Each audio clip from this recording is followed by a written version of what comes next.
قال النبي عليه الصلاة والسلام حق المسلم على المسلم ست إذا لقيته فسلم عليه وإذا دعاك فأجبه وإذا عطس فحمد الله فشمته وإذا استنصحك فانصح له وإذا مرض فعده وإذا مات فاتبعه صدق الله العظيم وصدق رسوله النبي الكريم ونحن على ذلك لمن الشاهدين والشاكرين والحمد لله رب العالمين.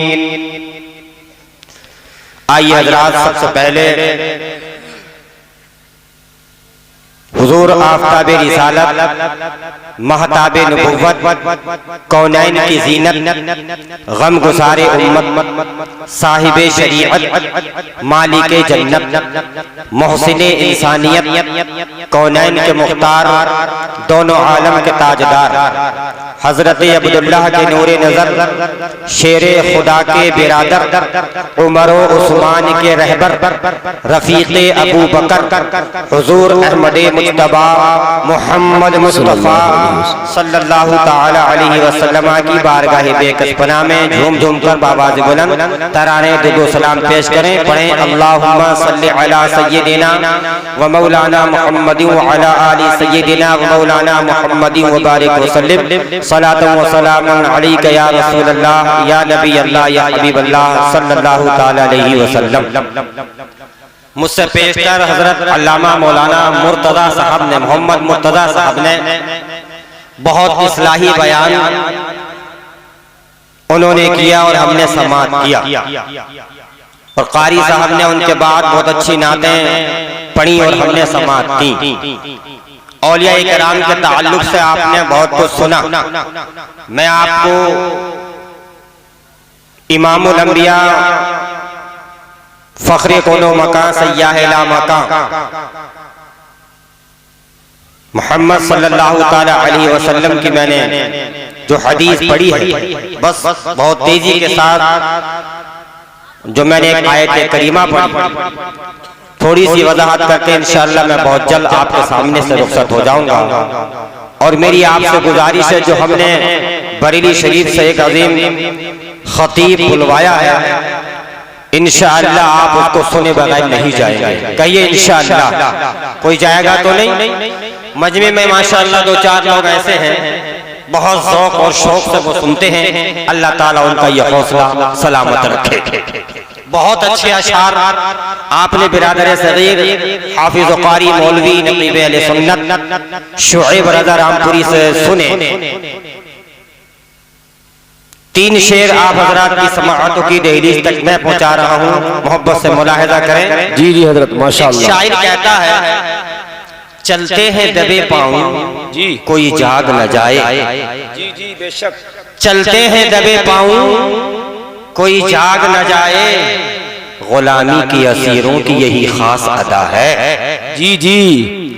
چلتے ہیں دبے پاؤں کوئی جاگ نہ جائے، غلامی کے اسیروں کی یہی خاص ادا ہے. جی جی بے شک. اور جو قوم کے حق بات پہ ہوتی نہیں یکجا، جو قوم کے حق بات پہ ہوتی نہیں یکجا، اس قوم کا حاکم ہی بس اس کی سزا ہے. اللہ اس قوم کا حاکم ہی بس اس کی سزا ہے. زبردست اشعار ہے. آج جب ہم مسلم معاشرے کا ماحول دیکھتے ہیں، اپنے سماج، اپنی سوسائٹی کے حالات پر ہم نظر ڈالتے ہیں، تو ہم سوچتے ہیں کیا یہ وہی قوم ہے جس کو اللہ کے نبی صلی اللہ تعالی علیہ وسلم نے پتھر کھا کھا کے جمع کیا تھا؟ اللہ. کیا یہ وہی قوم ہے کہ جس کو امام الانبیاء صلی اللہ تعالی علیہ وسلم نے کانٹوں پر چل چل کے جوڑا تھا؟ آج جب ہم قرآن کریم کی سورہ آل عمران کی آیت دیکھتے ہیں اور اپنی قوم کے حالات کو دیکھتے ہیں، تو وہ آیت کیا کہہ رہی ہے اور ہمارے حالات کیا ہیں، ہمیں تعجب ہوتا ہے. قرآن کریم کے اندر اللہ نے فرمایا وَاعْتَصِمُوا بِحَبْلِ اللَّهِ جَمِيعًا وَلَا تَفَرَّقُوا، اے ایمان والو اللہ کی رسی کو مل کر کے مضبوطی سے تھام لو، بہت خوب ماشاءاللہ. وَلَا تَفَرَّقُوا، تفرقہ بازی مت کرو، فرقوں میں نہ بٹو. جی. وَاذْكُرُوا نِعْمَةَ اللَّهِ عَلَيْكُمْ، اور اپنے اوپر اللہ کی اس نعمت کو یاد کرو. اِذْ كُنْتُمْ أَعْدَاءً، جب تم آپس میں ایک دوسرے کے دشمن تھے. پڑوسی پڑوسی کا دشمن تھا، بھائی بھائی کا دشمن تھا، باپ بیٹے کا دشمن تھا، بیٹا باپ کا دشمن تھا. ایک دوسرے کے تم خون کے پیاسے تھے، ایک دوسرے کو تم دیکھنا پسند نہیں کر رہے تھے. فَأَلَّفَ بَيْنَ قُلُوبِكُمْ، اللہ تبارک و تعالی نے تمہارے دلوں میں ایک دوسرے کے لیے الفت پیدا کر دی، پیار پیدا کر دیا، محبت کو پیدا کر دیا. بے شک بے شک بہت خوب. فَأَصْبَحْتُمْ بِنِعْمَتِهِ إِخْوَانًا، تو تم اللہ کی اس نعمت سے بھائی بھائی بن گئے. بے شک بے شک بہت خوب حضرت. واہ واہ واہ، زندہ باد زندہ باد. آج جب ہم اپنی قوم کے حالات کو دیکھتے ہیں اور یہ آیت کریمہ دیکھتے ہیں تو ہمیں ایسا محسوس ہوتا ہے یقیناً یہ قوم دین سے دور ہے. اللہ کے نبی صلی اللہ تعالی علیہ وسلم کی تعلیمات پر اگر ہم عمل کر لیں تو انشاءاللہ اختلاف کی جڑیں کٹتی چلی جائیں گی. اتفاق اور اتحاد کا درس جب مسلمان آپس میں پڑھے گا تو انشاءاللہ آپس میں پیار و محبت بڑھتا چلا جائے گا. اللہ کے نبی صلی اللہ تعالی علیہ وسلم کی حدیثوں کو پڑھو، کس طریقے سے آپ اختلاف کی جڑوں کو کاٹ رہے ہیں، انتشار کو ختم کر رہے ہیں، محبت اور اتفاق کا پیغام دے رہے ہیں. ایک حدیث سنیں، مسلم شریف کی حدیث ہے. امام الانبیاء آمنہ کے لال روح فدا جناب احمد مصطفیٰ محمد مصطفیٰ صلی اللہ تعالی علیہ وسلم نے ارشاد فرمایا حق المسلم علی المسلم ست، ایک مسلمان کے دوسرے مسلمان کے اوپر 6 حقوق ہیں. بات ختم کروں گا. ایک مسلمان کے دوسرے مسلمان کے اوپر 6 حقوق ہیں. پہلا، اللہ کے نبی ارشاد فرماتے ہیں اذا لقیتہ فسلم علیہ، جب ایک مسلمان کی دوسرے مسلمان سے ملاقات ہو، ایک مومن دوسرے مومن سے ملے تو اس کو کیا چاہیے؟ سرکار فرماتے ہیں فسلم علیہ، تو اس کو سلام کرنا چاہیے. میرے بھائیوں، یہ سلام کرنا میرے آقا کی سنت ہے، سلام کرنا سنت ہے، اس کا جواب دینا واجب ہے. تکبیر. ماشاءاللہ یہ آپ کی بستی کی آن بان شان ہے ماشاءاللہ. بلند آواز سے نعرہ تکبیر، نعرہ رسالت، مذہب اسلام، مسلک اعلی حضرت فیضان اعلی حضرت فیضان غوث اعظم حضرت اللہ محمد سجاد حسین صاحب قبلہ.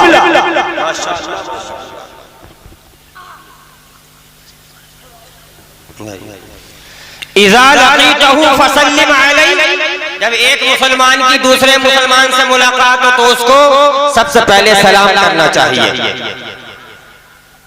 نعرہ تکبیر، نعرہ رسالت، نعرہ غوثیت، مسلک اعلی حضرت علامہ مولانا مفتی فرقان رضا منظری صاحب قبلہ. نعرہ تکبیر، نعرہ رسالت.